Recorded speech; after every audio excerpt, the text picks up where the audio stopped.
সেনাপতি। আদেশ করুন মহারাজ।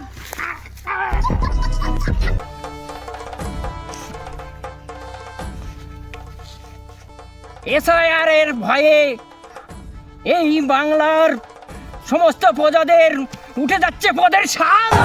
এ কি হলো আমার সোনার রাজ্যের হাল?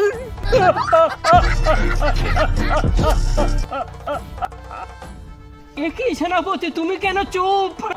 আমারও ভয়ে কেঁপে উঠেছে আমারও বুক। সেনাপতি, ফকির ছিলাম বাংলাদেশে, এখানে এসে হয়েছি রাজা।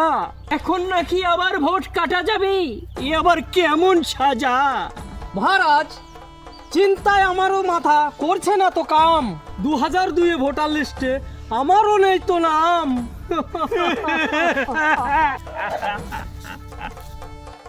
থাকুক বালের রাজ্যপাট, আমি চললাম বনে। ভিডিওটা সবাই শেয়ার করো যদি পৌঁছাই তোমাদের ফোনে।